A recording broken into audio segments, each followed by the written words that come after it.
Devon and Miranda, I'm really excited about what we're doing here.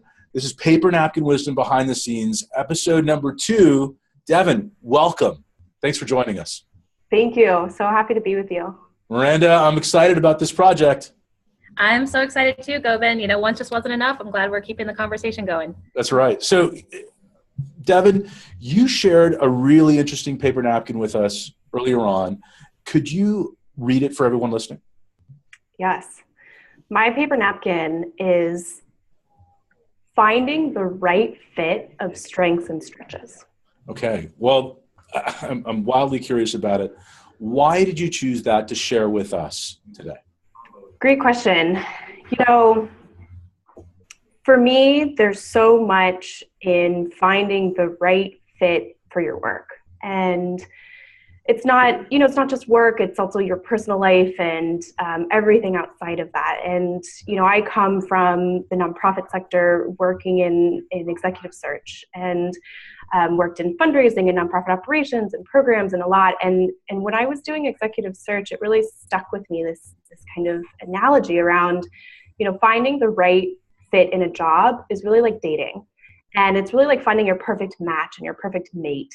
And or not perfect, and learning how to manage around that. And in looking at what a kind of partnership or marriage or relationship with a founder or an executive team at your work, it's really about two core tenets that are related to marriage or partnership for me, which is communication and understanding. And those are the two things that I really think of in being able to know yourself wholly and bring your full self to the table around learning what your strengths and stretches are and being able to, understand and really communicate that effectively. And for me, that's really putting you on the path for success. Miranda, how do you feel about that? This idea, the core tenets of communication understanding. Does that make sense to you? Yeah, absolutely. And the part about communication really jumps out to me, because I think when you can have open communication, it really shows that you have trust with someone, and you can show if you can communicate, if you're having a challenging situation, if you're feeling vulnerable, something's really going sideways, having that trust really allows for open communication so that if there is a problem, it can be tackled much faster. I always love that phrase, moving at the speed of trust. And I think that understanding and communication, when that's present in a team, there's just no limit to what you can do together. Communication understanding related to strengths and stretches. Can you draw that line together a little bit, or are they unrelated, or they're just sort of part of the same idea? Well, I think for me, being able to, when you can clearly communicate what your strengths are and know your own strengths and know what is, maybe I love the word stretches versus weakness. When you are honest about that, and when you're on a team where you can be clear about that. As you know, Devon and I work together, and the organization we work for, Tendrel, is in the process of really building out a more robust technology platform. That is not something that I would consider a strength of mine. And because Devon and I are in such a great place as far as communication, I can be very upfront and say, listen, I know this is a need the organization has, but honestly, I'm not the right person for this. And here's how I think we can proceed with finding that. And when trust is present like that, you can be open about what your strengths are and what might be a stretch for you. Does that sound right to you, Devon? It does. And I think hearing Miranda talk about this trusting relationship, that's really, again, it goes back to all parts of our lives. And professionally, being able to build that and understand where the other person's coming from and why they have differing or similar perspectives, and how to communicate to be able to be aligned enough to move forward. Trust is really the fundamental aspect of that in my view. And I think it's so important to be aligned, to be able to move forward. Miranda and I have been really lucky in being able to do that. Devon, going back to this again, this idea of strengths and stretches and liking into dating, and I want to come back to this again and again through this because I love the metaphor and the visual there. How does that play out in the early stages? Because dating is a little bit about veneer early on, right? But I think that a great team environment looks different than that. What do you think, Devon? Exactly. How do you start in building a team with a social enterprise or an enterprise. Typically you start with 1 to 2, 3, 4 people, and let's say you're starting with 2. It's very similar as dating in that you're exploring who this person is. You're exploring, where they come from, what motivates them, what drives them in their why. Similar in dating, and to find a point and be at the point early on in dating with a manager or a founder, and to really say, this is the point where I'm committed enough to continue on and build this with you and go through the highs and lows. That's a really interesting point. And I think you do have to have some sense of really high trust and great understanding to be able to say, yes, I'm going to accept this job and I'm going to continue to build with you, or, yes, I'm going to get engaged, or yes, I'm going to move in with you, whatever it is.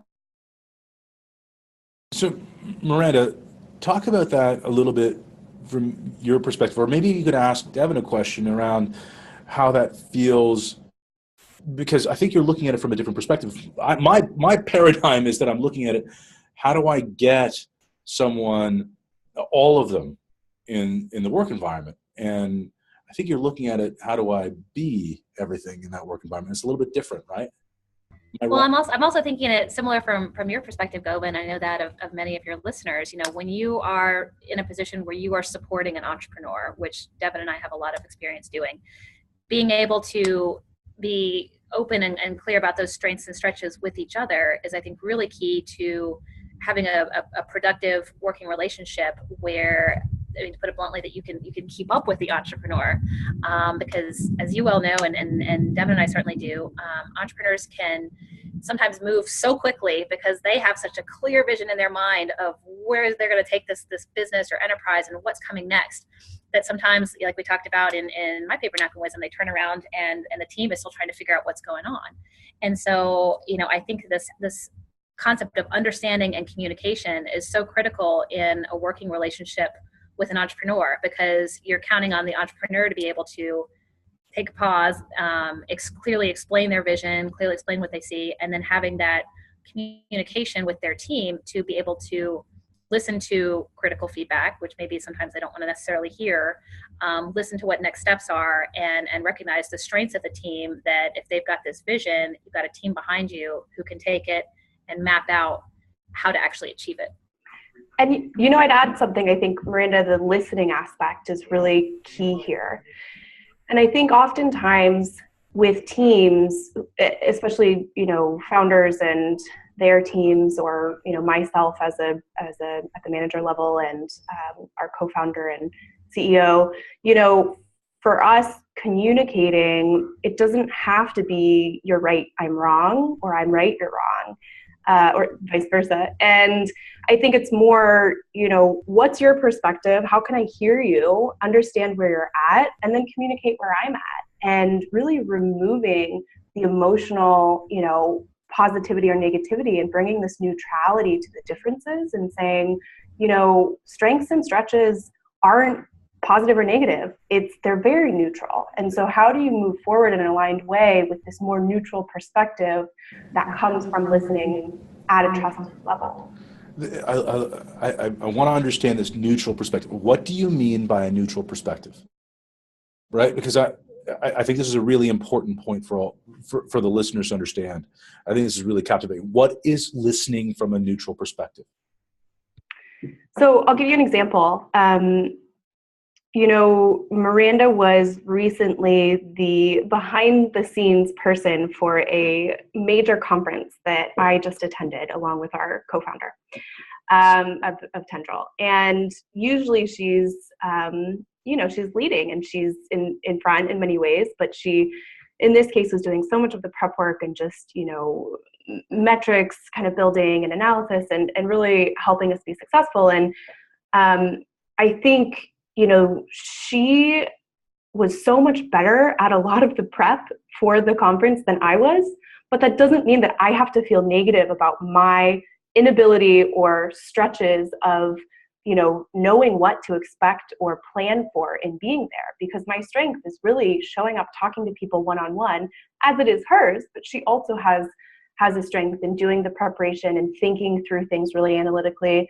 And, I very easily could have said, oh, it sucks that I'm so bad at this. But instead it's really, hey, one, how can I do this better? How do I bridge the gap between my strengths and stretches? But two, really recognizing where Miranda plays a better role, but not better, a different role, right? Than I may in that sense, and really removing this kind of higher low sense and bringing neutrality to, this is where we're at, and this is how we can be a better team and move forward in a really strategic, successful way together based on our strengths and stretches. About that, because that's I think that's really interesting, right? This idea of neutrality around it almost feels like the neutrality is more about stature than it is necessarily about anything else. I was really going to say that, because it's, in a way, it's being comfortable putting aside any kind of ego. Because having a professional ego really only gets in the way of growth and being able to maximize your team. And it's funny, we were mentioning the dating and the marriage analysis. I think it really is across any kind of relationship you're in, when you can recognize that there are people who are better at you in some areas, or have a strength, and your ability to complement that, or really to leverage it, for your own growth. That's when the magic happens.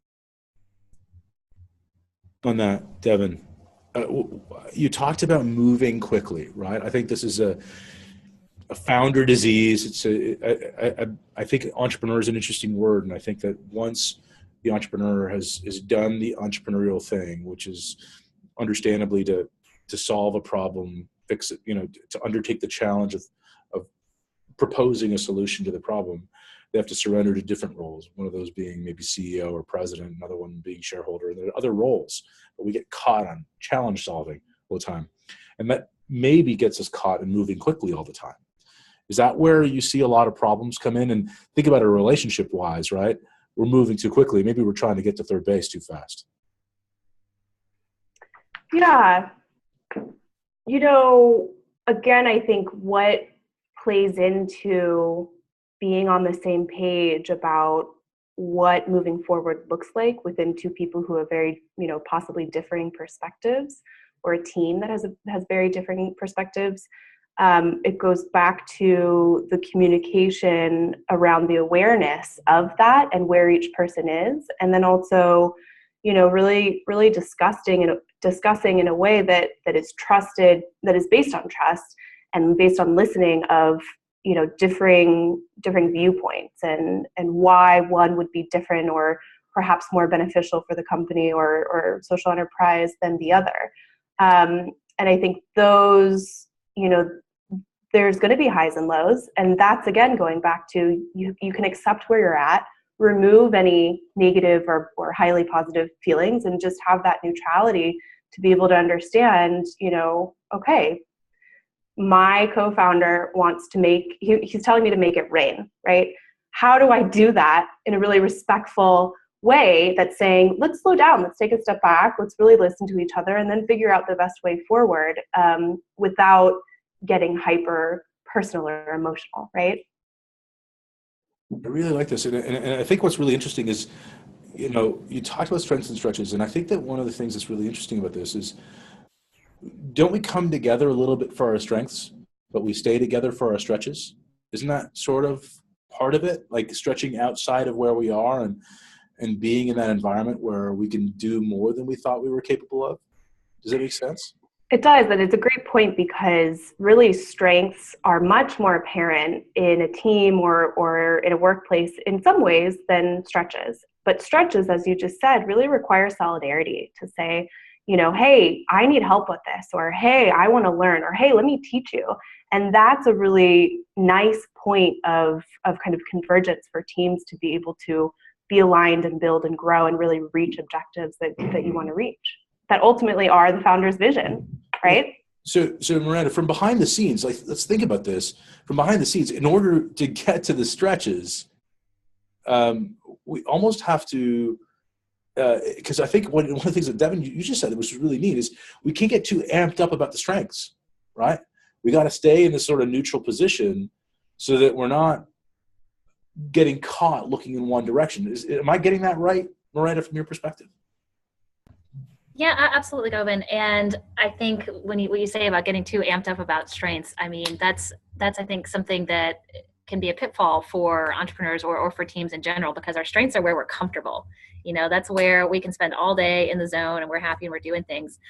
Stretches are uncomfortable. And, for me personally, starting with a social enterprise that is outside of the sector that I'm most familiar with, taking on new roles, new responsibilities, learning new platforms, those kind of things. Those are all stretches. And that's fantastic, because that's tremendous professional growth for me.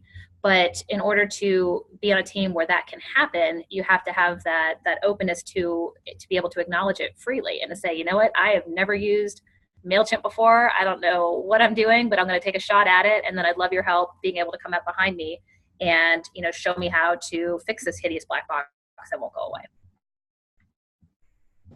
Let's talk about, from your experience, and dig into your experience. What did the world look like before you discovered this, finding the right fit of strengths and stretches? What did that look like to you? How did you show up at work? How did it show up with leaders within the various organizations you've been with? Sorry, was that for me or Devon?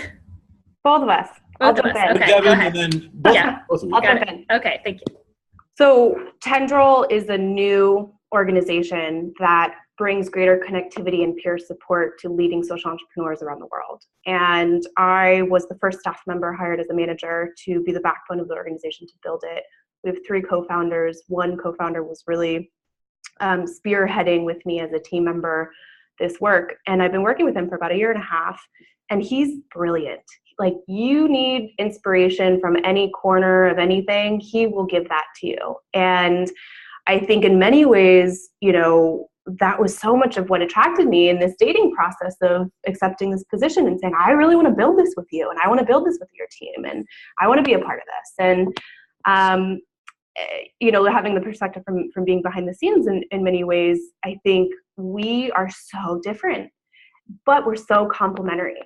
And in the first year of working with him, I really had, these revelations of, man, again, he really wants me to make it rain, and I just can't do that. And I'm such a tactical implementation, kind of operational mind of how do we build the best processes to really get to where we need to go, while asking what's practical. And, I'd share these thoughts with him, and it's just like, sure, that sounds great. And for me, I was like, no, I want you to dig into it. Like, I really, this was the difference of, like, I really wanted to get into it. I really wanted feedback. And he was like, this is the ultimate goal. This is the output I'd like to see. Like, it's up to you to make it happen. And I'm like, no, but we're not working well together. Like, why is this so challenging? And actually, it was the perfect complementary relationship, because he had so much of what I was able to complement, in that I could make things happen if I just pulled them down a little bit and said, what do you think of this? Or if I repackage things in a different perspective. And I think in year 2, building the social enterprise that we're building, and now we have Miranda as a third team member, I'm really now in a place to remove this, like, any frustration, and bring this neutrality and say, how are we different? And what does this actually look like in complementing each other's strengths and stretches? And then, Govan, for me, what really was liberating was, my time with Entrepreneurs Organization. We love different kinds of assessments, like Strength Finders and DISC and Your Why and all those things. And I've really found those to be tremendously helpful. And prior to EO, I was really unfamiliar with that. And I started reading Marcus Buckingham, Knowing Your Strengths, and kind of gives you permission to focus on your strengths and find people who complement it, and not necessarily spend time trying to build them up, which is why I'm still unable to build a website, because I will find people to do that for me any day of the week before I try it myself. I manage our website. There we go. Thank goodness for that. But what was really liberating for me, I think, was getting to know the DISC profile and discovering that I was an off the charts high D, working in an office full of I's. And anyone who's not familiar, the D's are the doers, the executors, the ones who want to get things done, and we maybe aren't as chit-chatty. And I was surrounded by people who were very social and outgoing and wanted to talk about their weekend, and I had my to-do list to do, and I also had to leave at exactly 5 o'clock every day to pick up kids, and I was kind of coming across as very abrupt. And so having that explanation was really helpful to people around me and to myself, and kind of gave me permission that, this is the way that I'm wired to operate, and I need to be in environments where that's okay. I find this idea of acceptance being central to this. I mean, we talked about trust earlier on, and this idea of acceptance, but I think it's we only get to the stretches once we just accept the neutrality, this middle ground that's not at the strengths. I think that a lot of times leaders are trying to get people to operate from their best strength, but we're not really getting that when we focus on that, are we? I was just thinking about that too, because based on one school of thought, then if it's a stretch for me to learn how to do web design, that's something that I should be focusing on. But I think what you're passionate about really can't be underestimated either. If you were asking me to learn a new component of event planning that was a stretch for me, I would be diving in. It plays to my high D. I can run a room, or new facilitation tricks, things like that. But if it's something that on a personal level I have trouble getting excited about, I think it's much harder to push someone to stretch when it's just not what they feel they're wired to do.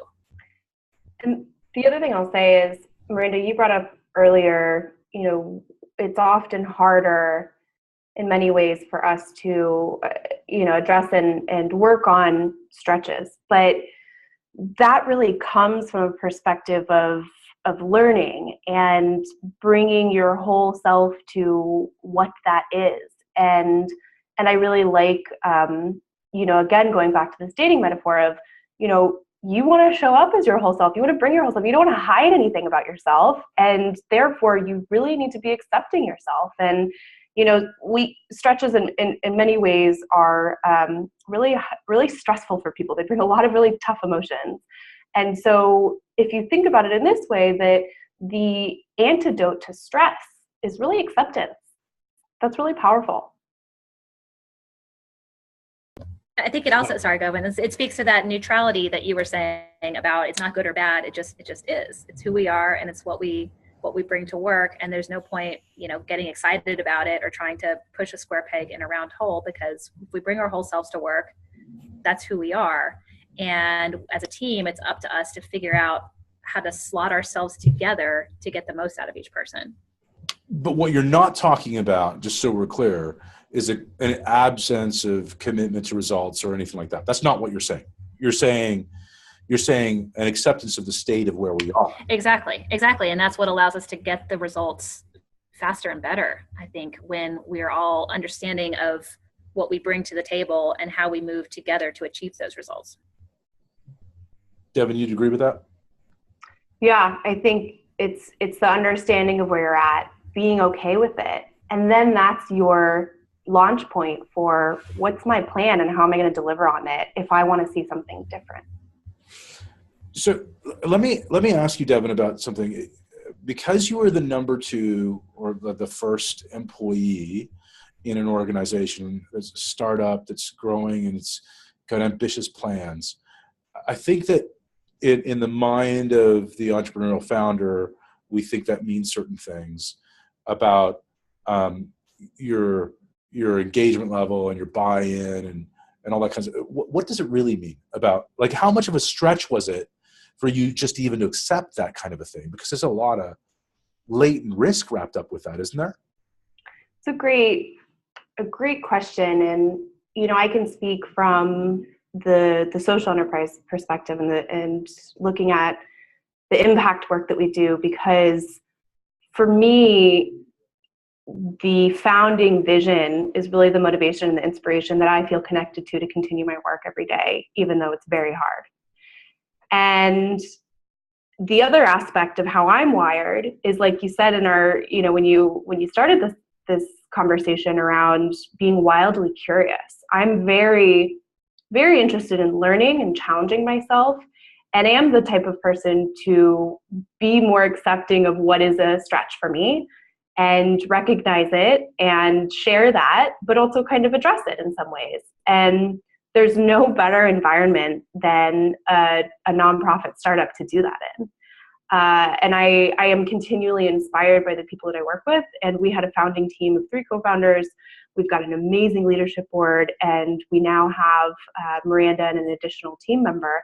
And so building something towards that vision while being able to experience everything that I've been pushed and pulled to do has really just been incredible. Devon, I wanted to ask you something about that, because I think you've had a really amazing year when you look back on what you've accomplished as the only employee at Tendrel. And I'm just curious, when you had those days where, there's no other employees, I'm sure with other board members and things, this isn't something that's their sole focus the way it is yours. How is it that, knowing your strengths and how much you love connecting with people, that you were able to stay motivated during that period when you were kind of on an island? That's a great point. And Tendrel really exists to, as I said, to create greater connectivity amongst leading social entrepreneurs who can sometimes feel very alone and isolated and disconnected. And being the only employee, it's a bit ironic in the fact that it's surprising that in some ways I have really felt that way, building this really great network of entrepreneurs who are being able to address that in many ways through our forum methodology. And for me, like I said earlier, I really love talking to people. I love the one-on-one. I love exploring life with different people, given where they're from and their place-based history. And I had to really challenge myself to identify where my assets were and learn to push myself to reach out to them in times that were really challenging for me based on what that challenge was. So I remember, I was actually searching for the position that Miranda ended up joining, and I had a step back and didn't get a response from a leadership team member, and was really wanting to move things forward more quickly so that I could have that companionship and teamwork and really be more effective in our outputs. And I was really frustrated. And so I called a professional coach who I had met at a conference the year earlier. And I said, hey, do you have some time to talk about this? I didn't know him very well, but I knew that he had some wisdom to offer. And so things like that really, looking at our partners as coworkers for me is really something that helped as well. And then also knowing when I needed to ask for help and knowing my stretches and saying, what's the gap between my strengths and stretches? How do I address that? And one of those things is really asking for help. Do we best get amazing, number twos, right? Partners in crime in the execution and operation of an organization. Behind the scenes, that key, those star players. How do we get A players to ask for help? What do we have to do, Devon? I think it goes back to different pieces of DNA around understanding and awareness for individuals. And honestly, if you're really strong in recruiting talent as an organization or an individual or a founder, it's not that hard to find people with those aspects that allow them to show up as their full selves at work. And I'd say that, if you aren't doing that necessarily proactively on the front end before you work with team members and number twos who are killer, you are hopefully in a place to understand that building a trusting relationship where listening is so important, like Miranda was saying earlier, that you can do that. And then you can get to vulnerable places with your team members and ask them, what do you need here? Or how can I help you? Or what is it that I can do to support you? And then they can be in a place to share openly and honestly and not be fearful about sharing their stretches and all of that. And I think for me, it's not working with an entrepreneur who models it themselves, who I can see them ask for help. Before I was with Entrepreneurs Organization, I was an assistant to a very important president of a university. I was his scheduler, in many ways his right hand. And I used to really appreciate it when he had this slam day. We would book his appointment in 15-minute increments, from 8 o'clock in the morning to 6 o'clock at night. This guy was just running. And sometimes I'd turn around, he'd be in my office, and he would just be like crazy-eyed, and I can't do this. I don't know what I have next. I am feeling out of control. And he would come into my office and close the door and just kind of practically breathe into a paper bag. And I really appreciated that, because that was when I could say, it's okay, we got this, here's what you have, and calm him down. And the fact that he would show that face to me, and then, game face back on out into his meetings, that made me just respect him so much, because he was open and vulnerable with me, and he would show up asking for help when he needed it. And then working in an environment where it's safe not to know everything, where it's okay to make mistakes, and to be vulnerable about what you don't know, or an outcome mistake that's happened. I mean, how many entrepreneurs would want an employee who tried to cover up, a massive revenue mistake? I worked for an organization where they had this new software. I didn't know how to work it really well. I hadn't received a lot of training. And I put a 0 in the wrong place, and it suddenly showed $100,000 revenue that we didn't have. And I didn't realize it. And our president caught it. And oh my gosh, it was a bad day for us all. And at that point, I took twice as long to do anything, because I was so panicked that, it was a mistake that didn't cost anything. It was in the system for 4 hours. It didn't hurt anything ultimately, but I was so crushed that he didn't understand, how deeply hurt I was by the mistake. And it really set me back as an employee. And I honestly think I left a month later. That's amazing. So I want to give you a scenario, and I'd like you both to sort of weigh in from your perspectives. I had a situation yesterday, and it's poignant to me because I'm hearing you guys both talk about this. I had a situation yesterday where I didn't show up my best. I was really tired. We have 3 kids. Our eldest has a birthday. Our middle had dance competitions all weekend, and it was mayhem as a result of that. And our youngest is having a massive asthma attack. So very full, long night, lots on my mind. We had a busy day in the office, and I wasn't quite myself. And I would say it was me out of control, as far as out of control as I get nowadays.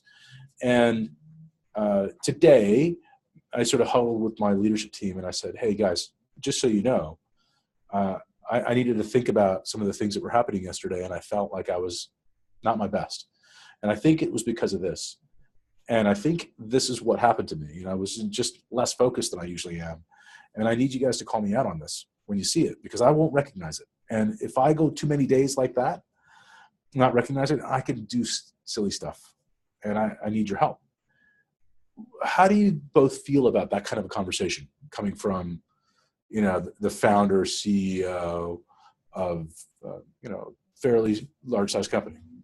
Devon, sorry, Miranda, go first. Okay, step right in there. I think first of all, Govan, we're coming at it from a very North American perspective, right? You're Canadian, we're American. And so, for people in Asia, other cultures, the leader showing vulnerability is probably perceived very differently than the way we do. I mean, for me personally, it would be a massive compliment. I would hold you to it. I would look for an opportunity to take advantage of that. And I would really feel honored that you felt that you trusted your team so much that you could call that out. And it would mean a lot to me. Devon?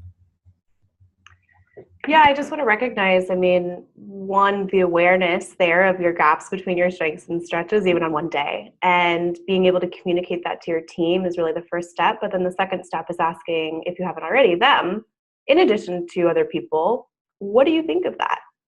Because as Marina said, every culture, every community, every individual is going to feel differently about that, even though it's all your leadership team. And so I think, for me, I have huge respect for that. If you come in every week and do that, that would be challenging for me. So I think that there's limits to everything. I think too much of one thing, as we know, whether it's food or, anything, it can be dangerous. And having the awareness around what's reasonable, given what you've heard from your team, is probably the best bet forward. Well, I think what you just said was really interesting. I want to couple that with the cultural reference, because here's one of the things, and I have a unique perspective, South Asian by birth, and I have a lot of ties to the area. I see how my my cousins and uncles and aunts run business there, and it's different than how we do it here, but it's not that different. And I'm finding more similarities.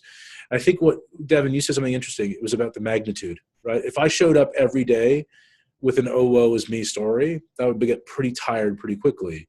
So I think that the only thing that's different culturally isn't the fact that we show who we are, but the tolerance for the degree of magnitude of how often we're bombarding people with it. Devon, what do you think about that? And then Miranda. Yeah, I'd say magnitude and depth, because I think there's a level of vulnerability that different cultures are willing to go to, and different communities within a same culture are willing to go to. And Tendrel brings presidents, founders, CEOs in the impact world together across cultures. And so understanding how to form that relationship based on trust within a group or a community or a team, that's the first step. And then I think, talking about the frequency or the magnitude, as you put it, and, we all have our range on the spectrum of what's reasonable in many ways. And I think, my range for my co-founder or our CEO to come in and say that is probably a couple times a month, given the situation. And I'm willing to go deep with them each time and support them and take time away from work or whatever it is, because that goes back to, this is my whole self. I'm showing up in the best way that I can. Sometimes it's not 140% as a founder or co-founder or head of an organization or company. And that's okay. And I mean, for me, I think it's interesting to take a step back and making the decision to be a number two for an entrepreneur really requires a leap of faith in some ways, because you are trusting that this person has their stuff together enough to keep this business afloat, to provide a reliable income, right? Like we could go work for Booz Allen and draw a paycheck very reliably, or you go work for a small business or a small enterprise that's growing, experiencing rapid growth, and that's really exciting. But at the end of the day, it's the entrepreneur who has started this company and who has a vision for it. And so while there can certainly be off days where there's a lot going on in your personal life and you didn't show up, bring your best self, there has to be a lot more days where you do, because you have people who are counting on you. I remember this wonderful quote an EO member at DC said to me once. We were talking to a room full of prospective members, and she said, everybody in this room is one decision away from making it big or losing it all. And I love that, because it was so true. But think what it feels like to be someone working for that person, because you're not the one making that decision. You're the one trusting that they are making they're making the right decision. So while we're here to be 100% with you and driving towards success, we're also counting on, that the entrepreneur has that vision and is doing the same. But then I think, Miranda, it's also a degree to letting go of what we cannot influence or control as number twos, and putting that, again, trust and faith in the team and in the leadership to say, I've done everything I can do. It's now up to fate. This discussion, I mean, I think that we're at the start of something, but our time is done for today. Devon, this was a real pleasure. Thanks for joining us. Thank you so much.